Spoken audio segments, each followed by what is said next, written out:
But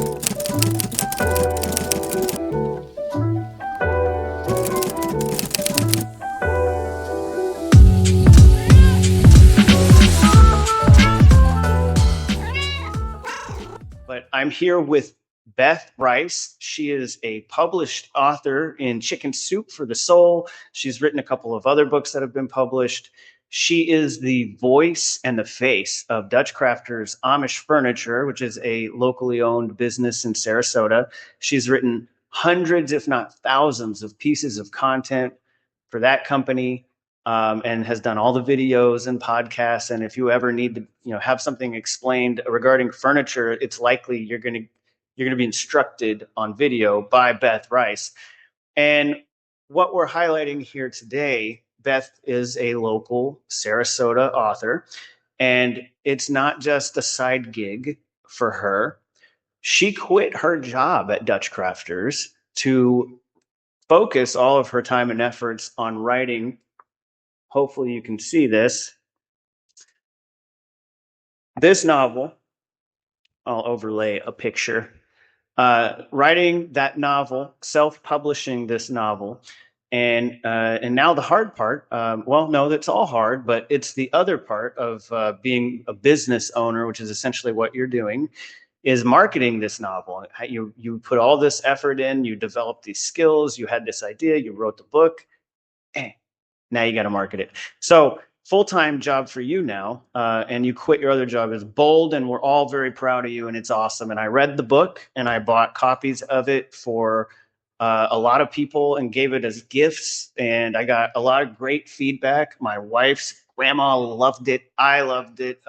Not my typical sort of read. I'm usually like a nonfiction guy, and I motored through this, and it was very well done. It was fun. It was humorous. A lot of stories, which we'll get into, drawn from real life, and there were a lot of things that you can relate to as any person who's trying to get through life. There's struggles that hit you from every direction, and they don't stop, and we're always trying to overcome those. And so I know that there was probably a lot of inspiration from reality, and I felt it in this book. So thank you for being on. I probably went a little longer than I should have on that introduction, Beth, but it just started to pour out of me. So welcome. Thank you so much, Seth. Thank you so much for having me and this opportunity to share a little bit about this journey. I'm thrilled that you read the book and that you're sharing it. That's something I appreciate so much. I'm very passionate about it. And it's exciting where we're headed. Lots of work ahead, but I'm excited for the challenge. What first sparked your interest in writing? And when did you know that it was something that you wanted to pursue seriously, to the point that you quit your career? Yeah. I always dabbled in writing even when I was a kid. I liked to write silly jingles for, the family birthday cards. I actually enjoyed my world literature class, and I was one of those kind of weirdos who liked speech class in college and creative writing classes. But for me, I did not seriously start pursuing writing until much later in life. And it was my father that fueled that spark. He was a very well-read man. And it was at a time in my life when my husband and I were raising kids. Our kids were little, and I was working kind of a go-nowhere job as a receptionist. I mean, it was a good job. I enjoyed it, but it was just the same thing over and over. And I remember having a conversation with my father one day, and he just turned to me and point blank said, "When are you going to get serious about your writing?" And that moment was just, I still remember the look on his face to this day. It just changed everything for me. He was such a well-read man. He read everything. I remember his fingers being black with newspaper ink from reading the paper cover to cover when we used to read newspapers. But if he had this idea that I could write, well, I thought maybe I actually could. And he really sparked it. And I started seriously pursuing writing from that day forward.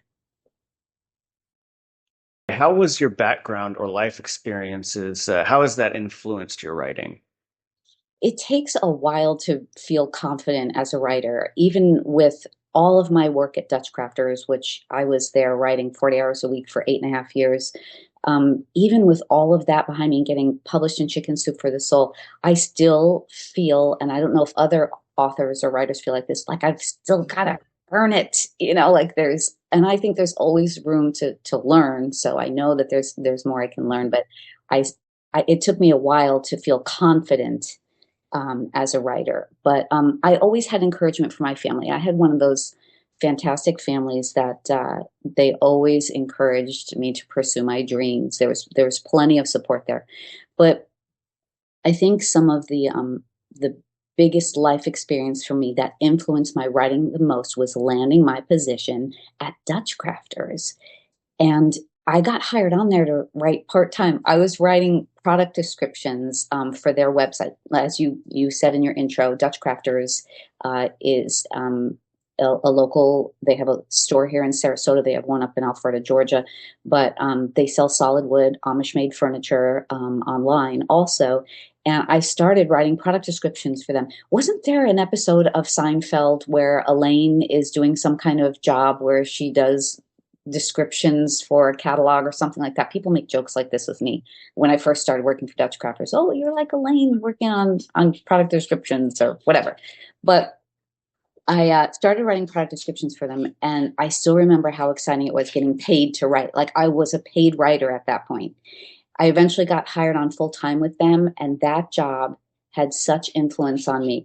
First, it sharpened my writing skills because I was there at the desk 40 hours a week, writing blogs, writing product descriptions, sale emails, speeches, content for their website. Like just everything got sharpened from that day in and day out, sitting down and writing. Um, and the other thing that happened at Dutch Crafters that was a big influence for me was my boss there, he just really pulled you in and tried to pull out any hidden talents. And he would give reading assignments out.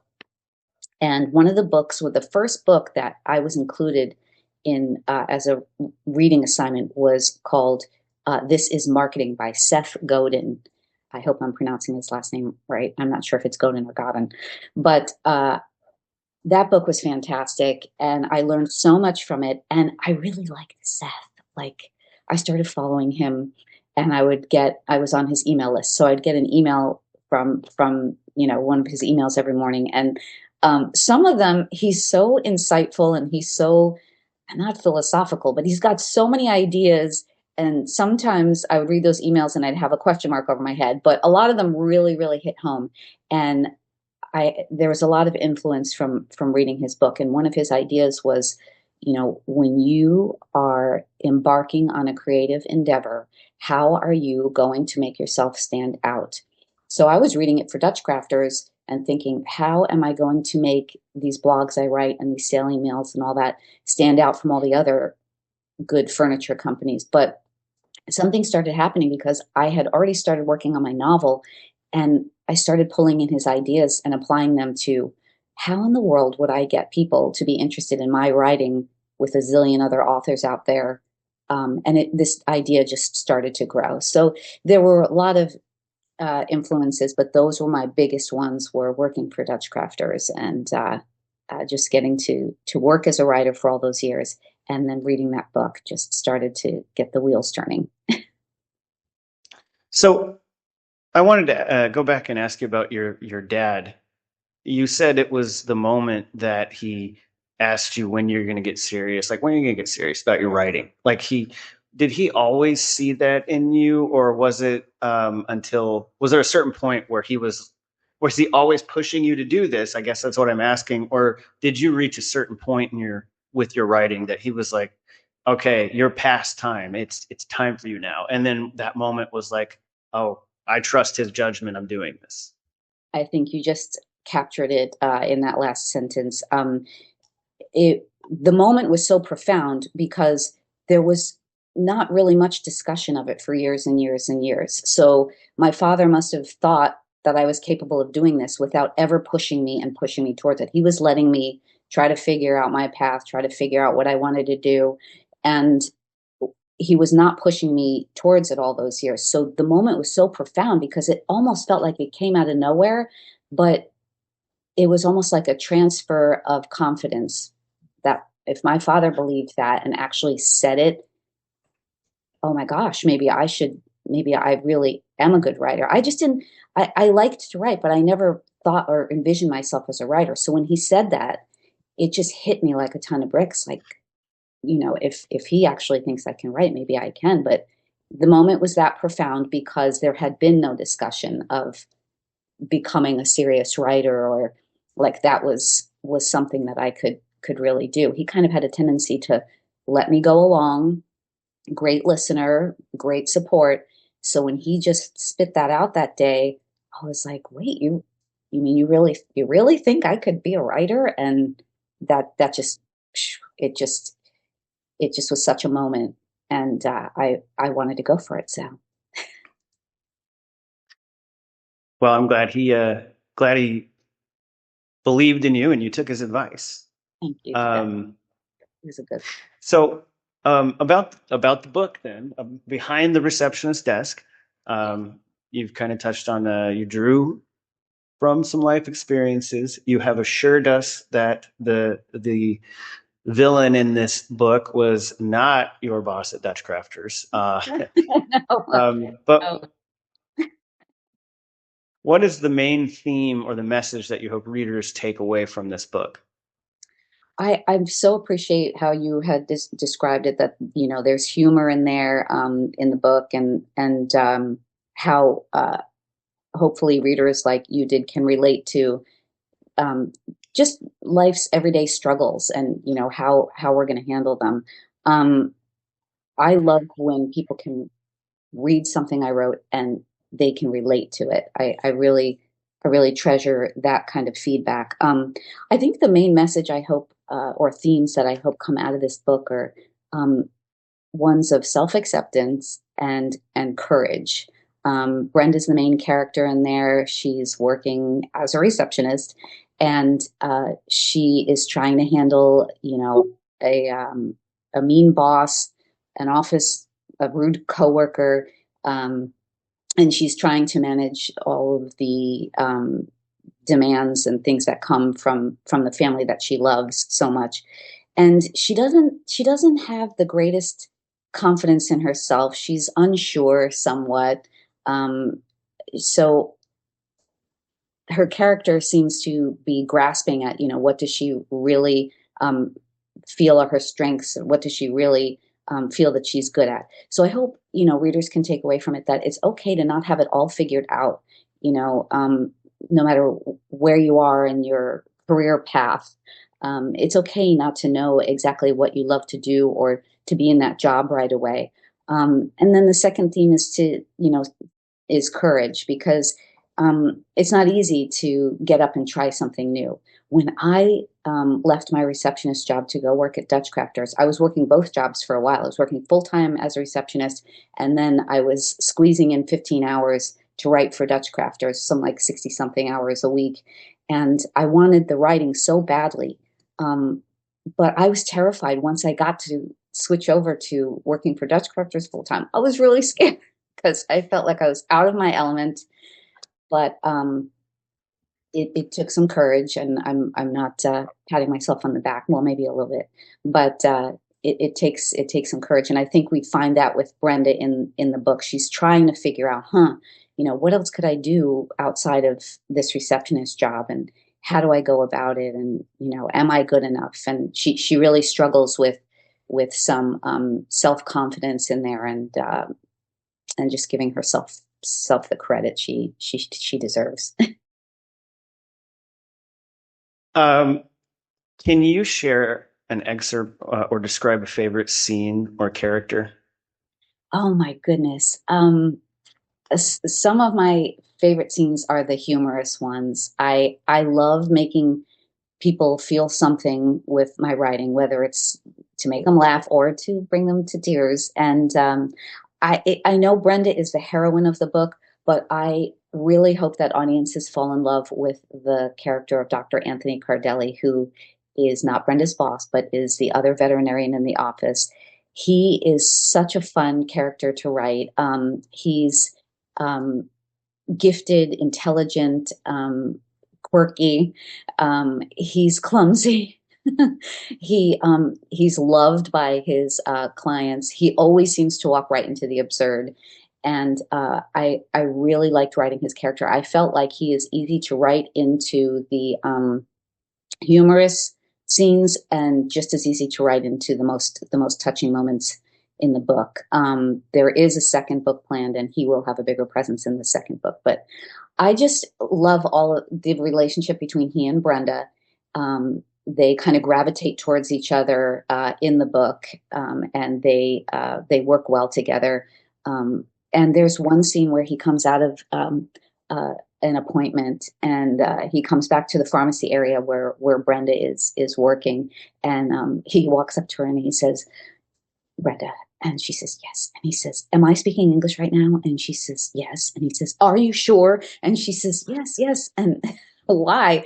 And he goes on to explain to her about these instructions, step-by-step instructions that he gave this client to administer medication to their cat, and it's this liquid medication that they're supposed to give to the cat in its mouth.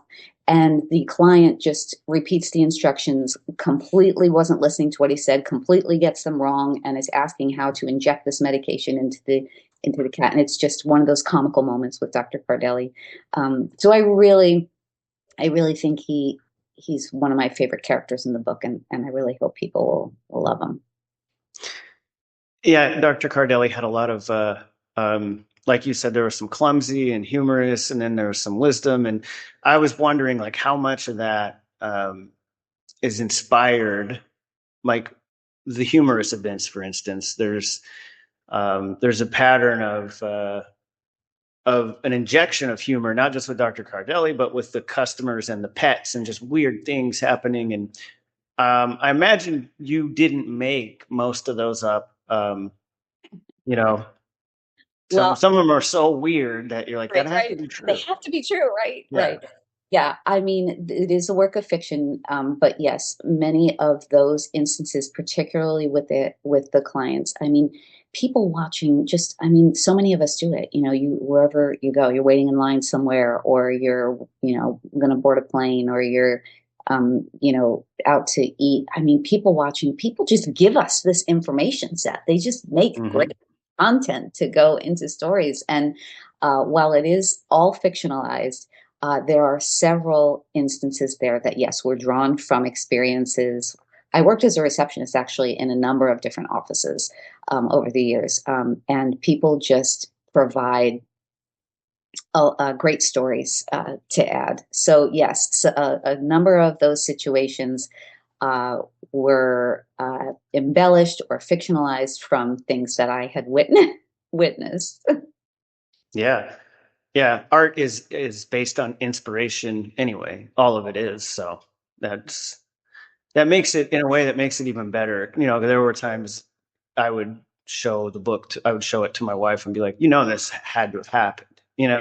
So, and that makes it even better. So we'll leave those details out and let people buy the book and read it themselves. Yes. Um, so, um, what has been the most rewarding part of writing and publishing this book for you? Just completing it was a reward in itself. I was bringing up two girls. I was working full-time job. It took me 14 years to finish this novel, and I say it with pride slash embarrassment, but uh, just completing it is something I'm so proud of. And with some other writers in the local community, um, just or friends of mine on Facebook who also have creative endeavors, that was one of the first things they would say is, "You know what? Congrats on completing it." Like they know the struggle to get it done. So just completing it is very rewarding for me. I love getting feedback. I love hearing if my writing was relatable, if it stirred up a certain emotion in anyone, and I'm here for also the feedback, the constructive criticism, or the not so colorful, wonderful feedback. I want to know what didn't work, or I know everybody's got different preferences for what they read. Like you mentioned, you're more of a nonfiction writer, a nonfiction reader. I'm so appreciate you reading this one. But everybody has, their what they like to their the style they enjoy, what they're reading. And when you actually get time to sit down and read and indulge in some time for yourself, I want you reading something that you enjoy. But I can handle both kinds of feedback. I love getting feedback, the good, the bad. That's rewarding for me. So when you mentioned that the community, there was a community that they knew you were writing this book and they were congratulating you. What sort of, was this like local authors, groups, people who meet and discuss ideas or their journeys? What's going on with that? Yeah, it's mostly a few friends that I've met, in the community. One, um, Dean Scott, he is a local author and a veterinarian, and I got paired up with him at a book signing at Barnes and Noble a few years back, and I was there with one of my Chicken Soup for the Soul books, Life Lessons from the Cat, and he was there with some of his self-published work, um, one of his books, and he writes. He's got a lot of books available on Amazon. I think it's just a hobby he clearly loves outside of working as a vet. And he and I became friends, and he was one of the people who said, congratulations on finishing it. He knows what it takes to finish it. There's also the writing group in Sarasota Fiction Writers. They're a fantastic little group. And I had joined them years and years ago, shortly after, my dad had given me the, hey, listen, what about your writing thing? And I was on a quest to learn and immerse myself in whatever I could in my free time. And Sarasota Fiction Writers at that time met at the Firehouse in Venice. So I would drive down to the Firehouse in Venice on Thursday nights and hang out with these creative people who were in all different aspects of writing. And I joined they have a group that meets at Selby Library. And then since 2020, of course, they've had an online presence that you can join their meetings online. And that was another group that they were like, hey, just congrats on getting it done. Even if I think when people, are starting a creative endeavor or trying to write a book or something like that, they, even if it doesn't go anywhere, they just know how hard it was to get it done. So, you know, they're all in for congratulating you. So that was another great group of people. So, what challenges did you face during the self-publishing process, and how do you overcome those, or how is it going for you? Why don't you just enlighten us a little bit on self-publishing versus, we'll use fiction, nonfiction, book style terms, self-publishing versus non-self-publishing, and how it's going for you and how challenging it is. Thanks, Seth. Yes. Self-publishing comes with a stigma. It comes with the, oh, that's not, that's going to be crap, or that's not going to be good writing, or anybody can do it. And it's true that Amazon Kindle Direct Publishing now makes it possible for just about anyone to publish anything. That is true. But the difference is, for me anyway, is that I know that I went the extra mile for my writing. I know it's good. You have to have faith in your product if you're going to self-publish. Um, uh, and you just have to look beyond that stigma. You have to have, faith in your product. However, you also better put in the work. You better make sure it's good. Um, I worked with a professional copy editor, Susan Hicks. We went through the book from cover to cover um, with a fine tooth comb, and she made some suggestions. Some I agreed with, some I didn't. I made some revisions from our work together, but I wanted to make sure that I was putting up online the best version or the best book I could. So I worked with her and invested some money there with her. I also had to accept what I am good at and what I'm not good at.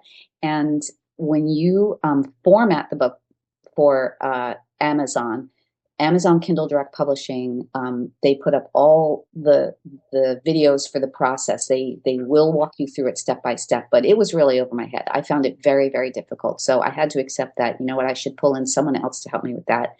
And I enlisted the help of a talent and dear friend, Milka Rivera, and she did all, I worked with her at DutchCrafters. Um, she's not intimidated at all by the formatting process. And she did that for me for the novel to get my manuscript formatted so that it could go up on Amazon. Um, I've had experience also with an independent publisher. Locally here we have the Pepper Tree Press or Pepper Tree Publishing, and they have been doing well for many years. I did my little adoption book, I'm Adopted, I'm Special, with them back in 2008.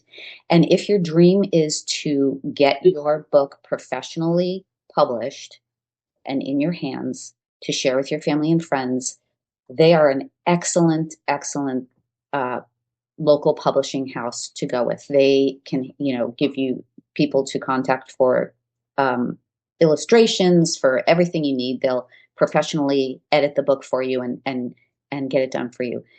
So using an independent publisher is fantastic to realize your dream of holding your book in your hands. But if you want to sell to more than just your family and friends, you have to have a plan. So self-publishing, that's the other huge challenge with it, is how am I now going to, if I actually want to really spread the word about my book or make more sales, get it out there. So, which I have a plan for. You have a plan. How is that unfolding for you? My plan is a tool that was inspired after I read Seth Godin's This Is Marketing. It's called the Stories and Book Show. And it's Seth said, what are you going to give to audiences of value that should make them choose your product? My tool is the Stories and Book Show. It's a 45-minute show that I do myself. It's ideal for book clubs, writing groups, or just any kind of group where they're looking for a unique entertainment, for this group that they're bringing together. It's basically storytelling with audience participation. I tell a humorous story. I tell a heartwarming story. I share an excerpt from my novel. I involve the audience by asking them to share current reads or maybe just even one that they loved as a kid. Whoever participates, their name is entered in a drawing for a free copy of one of my books at the end of the show. And we close out the show with an old-fashioned Mad Libs type activity that I wrote, including the audience members. So I give the show away for free, and I peddle my books at the end of the show, and hopefully people will either really enjoy my performance, if you will, and be interested in my writing, or they'll take pity on me for entertaining them for free for 45 minutes and buy my book. Mm. So have you done this yet? I tested this out actually in 2020 during, when we were all in lockdown. And I pulled some people from DutchCrafters to view. I did 3 different shows with 3 different groups. I had them all send me feedback, got a lot of good feedback, and made some revisions to it. My first official public Stories and Book Show will be at DutchCrafters, my alma mater of sorts, if you will, in February. So I'm still kind of at start with getting it out there, but I am always looking for groups to do it for. My next group that I'll approach is the Sarasota Fiction Writers, and see if they'll let me do it for one of their monthly meetings. So.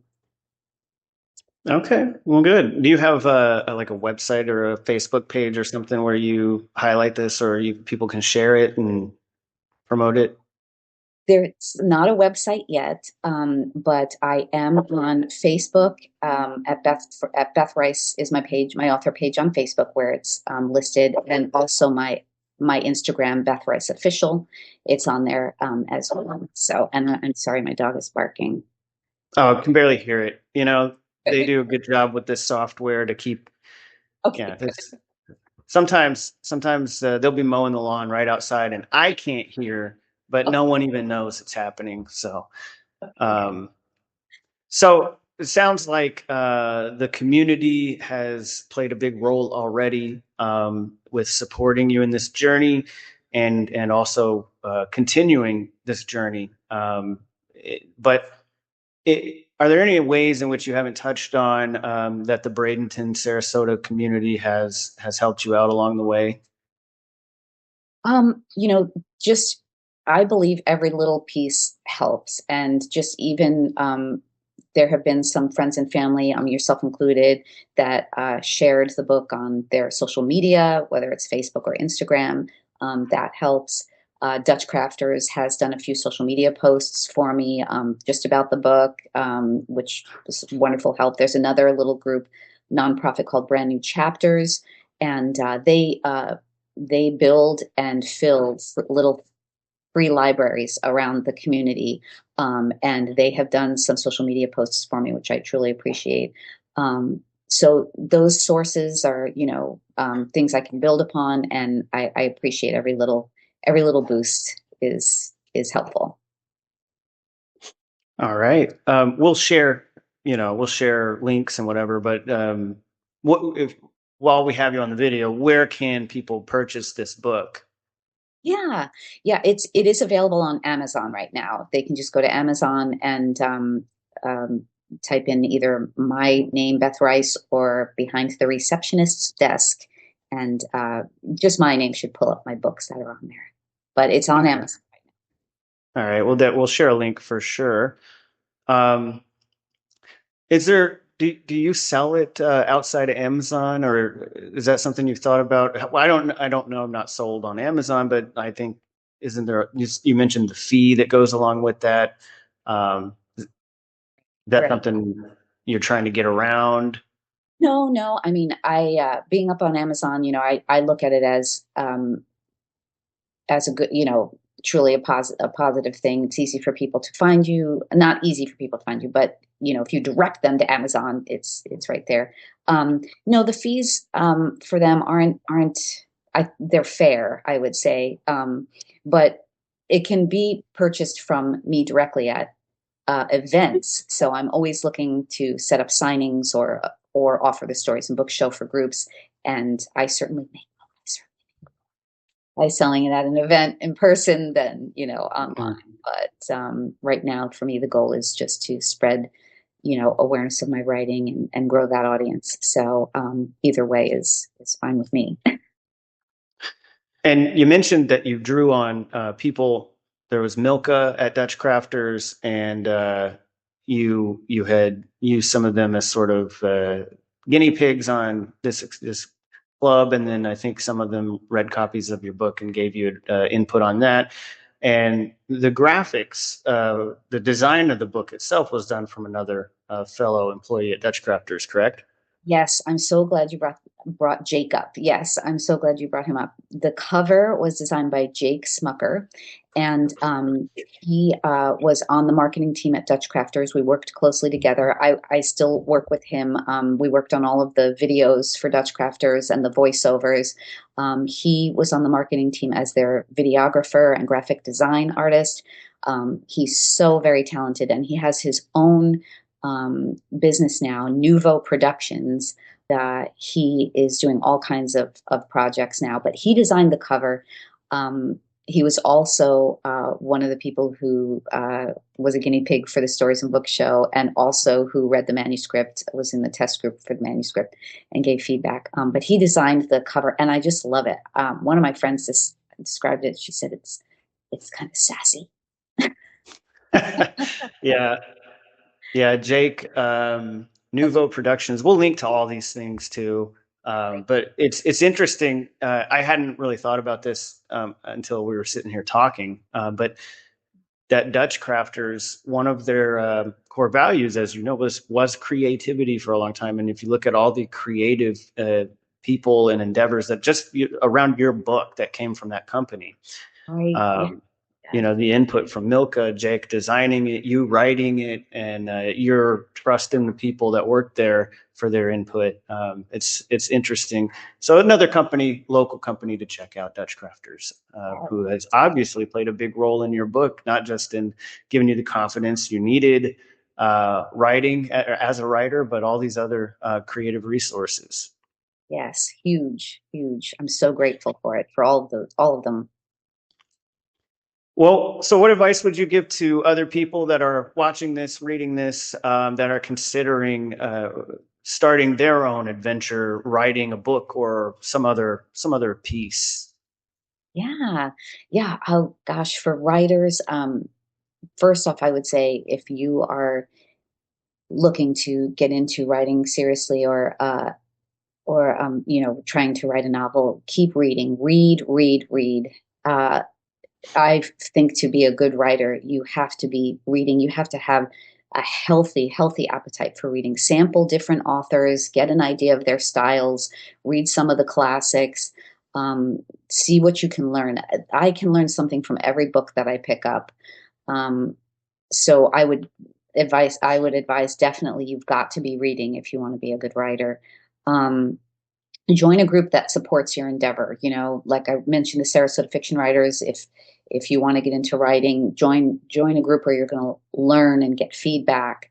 If it's something outside of that, joining groups that support your creative endeavors is a good thing to do, because you'll just get um, some of that support maybe that you need, the feedback you need. You'll learn more about your craft. So a support group is definitely a good idea. Um, Back to people who are looking to write, I cannot say enough good things about my experiences with Chicken Soup for the Soul.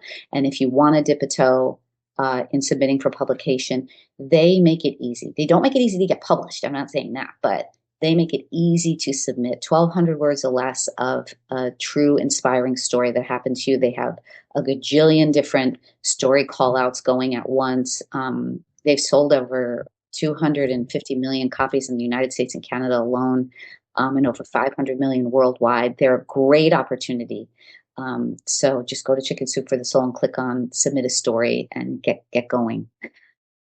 I think they're a great opportunity for writers. I of course have been with them in their three of their books. So I just did a quick search, and I don't know the veracity of these statistics, but just to give an idea of the very first numbers that popped up for me was about 8% of Chicken Soup for the Soul submissions are accepted. mhm, So, mhm. congratulations to you. Thank you, thank you. I've been in there 3 times. I know, and I'm not really a bragger, but I've been in there 3 times. No, I just cherish that. I could not believe it the first time that I got published with them. And mind you, they have story callouts for a book on dog stories and cat stories that are so popular that they have callouts for. They do a volume for dog and cat stories annually. And working at a vet's office all of those years, I had so many stories for that. I must have submitted maybe 20, 25 stories, and they bit at one. And I got to the second round of eliminations with them, and then they decided not to use it. So it was not an easy process. And I did get published 3 times over the span of about 10 years. It took me almost 8 years of submitting to them before I got my first story in the My Amazing Mom edition. But they do make it easy to submit, though. And like I said, they have all those story call outs, different topics, teachers, holidays, first day of work, weddings, all kinds of stuff. So How has that helped you being published? And has that helped you in any way other than, than it, feeling good about it? Like, has right. it actually helped you in any way that you can trace it back to? Chicken Soup for the Soul has helped not only with just me feeling good about my writing, but I really truly feel as I continue on this journey with trying to build an audience, I just think that being published in their books will give me more leverage to be taken more seriously.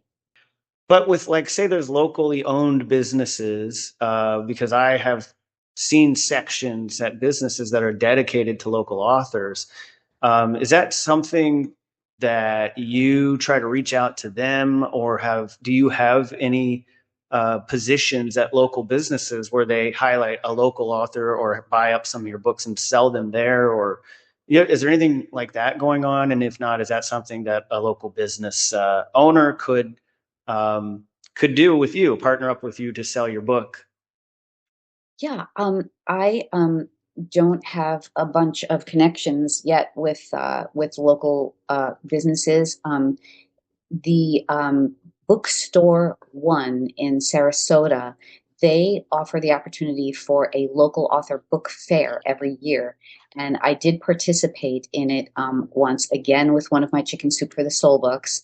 And I just, I didn't really sell much, but I wanted to get in and meet people and network a little bit.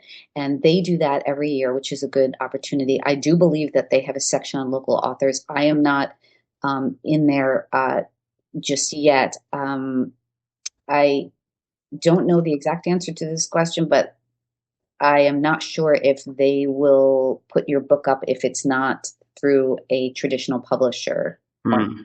if you're self-published, I'm not sure that you would get on the shelf in there, but I could be wrong. So it is something on my list to contact them and see if they'll consider doing that.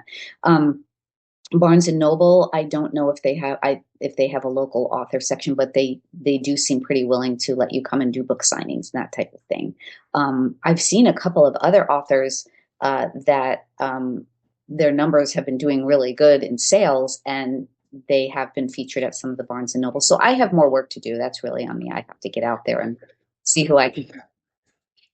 I mean, I was telling you before we started this about, I love the local art, local books. The thing about each city and location that gives it its own unique personality is these things that are created by people who live there and who have history there.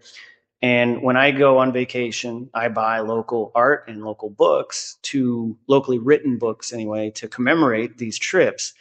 And the last time I was in New Orleans for the last vacation, and I was at a restaurant, locally owned restaurant, and they were selling books written by local authors there, and I bought one.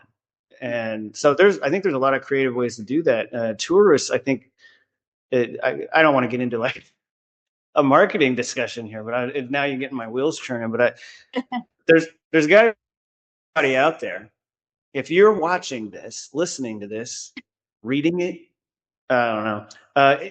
If this information is reaching your brain processes right now, somebody reach out and sell this book. People want local, original, unique stuff, and this is it. So, if you need to read it first, I think that was important what you said about it's self-published, but you had professional editor review it, and you had all the checks and balances. And the best thing you can do if you're a local business is go get a copy of this book and read it yourself, and the proof is in the pudding. And then the next thing you know, you're going to have a deal worked out. It's going to be listed. It's going to be on display at local businesses, tourist areas, and you're going to be all over the Sarasota magazines, and uh, it's going to be fantastic. But it's a great book. And you mentioned another project down the road. You're working on the sequel?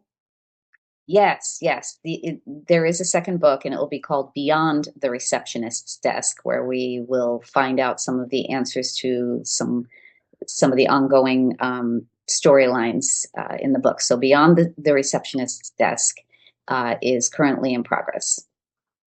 Good. I wanted to. There were some. I figured, there were some things I wanted to know about.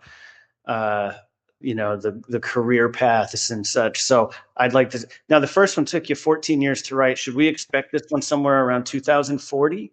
No, no, no. I did leave my job to pursue this. So it should be, hopefully, we're looking in the next within by the end of this year or the beginning of 2026. Okay, great, good.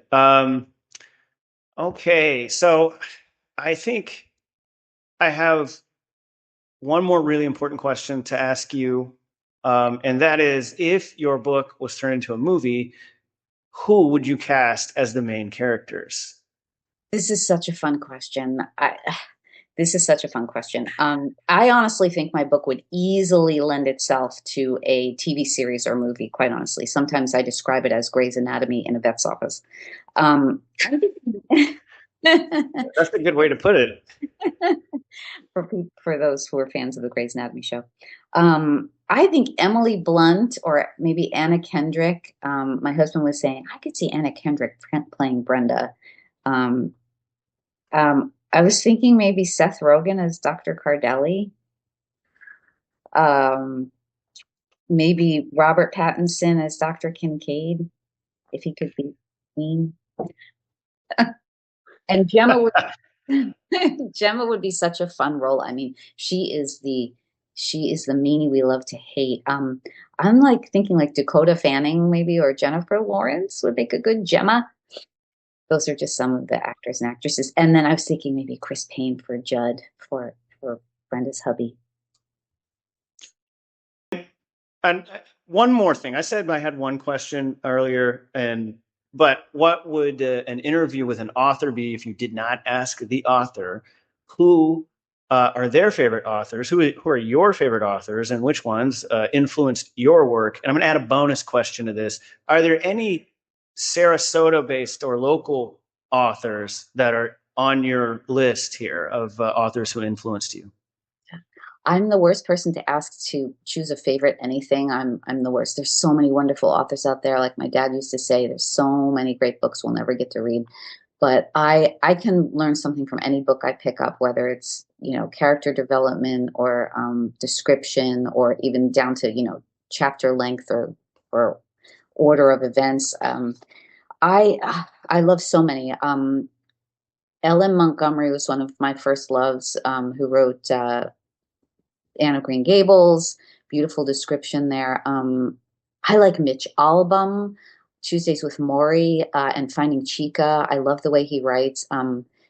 John Grogan, who wrote Marley and Me, and a memoir called The Longest Trip Home. He makes me laugh, makes me cry. There's so many that I love. Leanne Moriarty, Celeste Ng, Frederick Bachman, Frank McCourt, who wrote Angela's Ashes, and I actually liked his other novel, Tis, even more so. He wrote it from the perspective of a child. Amazing writing. Um, Little Women by Louisa May Alcott. I just discovered Claire Pooley this year. She wrote The Authenticity Project. The way she injects humor is like perfection. I could really go on and on and on. But when you say locally, there's he wrote Bad Monkey. I can't think of his name now. This is terrible. I'll look it up for you. He wrote Bad Monkey. It's Carl Hyacin. He's from Florida. I enjoy his writing. He writes crime thrillers or mysteries, but he's like got this dark humor. It's funny. Bad Monkey is my favorite of his books. I just thought it was funny, but it's also like it's also dark, mysterious, sexy, all at the same time. I do have a question about your book shows. You said you have to participate in order to be entered into the drawing to receive one of your books. What do people who have an extreme fear of public speaking do about that? I will say the audience participation, obviously in the Stories and Book Show, it is optional. You don't have to do it, but you that is how you get into the drawing. I probably need to figure out how to do a book giveaway from time to time, especially for people who don't want to have to stand up in the Stories and Book Show and speak. I get that. So I will be trying to do a book giveaway, maybe biannually even, something like that. I've done some in some book clubs that I belong to on Facebook, but those are closed groups. So I would say to come follow me at my author page, either Beth Rice Official on Instagram or Beth Rice on Facebook, and watch for a book giveaway, and we'll make sure that you get included in it so you don't have to public speak. And then one final thing. Whenever I purchased this book from you, I'm going to hold it up here. When I purchased this book from you, I asked you to write. You signed it for me. You remember? You Yes. signed it, signed the inside for me. I asked you to write something bad, and you said, "No, I'm not going to write anything bad in there because one day you might hold it up in front of a camera and put it out on the internet or something along those lines." And so your foresight has led you to this point where all you have is enjoy the read. P.S. Something mean. Sorry, mean. I wrote, I wanted you to write something mean, That's and right. you wrote something mean. And sure enough, here I am holding it up in front of a camera. So your wisdom is evident in the Thanks. pages of that book, even in the very first one where you wrote. So Thank you. okay, Thank well, Beth, that was it's been a pleasure speaking with you again, and hopefully people will read the book. I hope so. Enjoy it. Enjoy it. Thank you so much, Seth. Thank you for this opportunity. I appreciate it. Yeah, thank you. It's been a nice cup of coffee.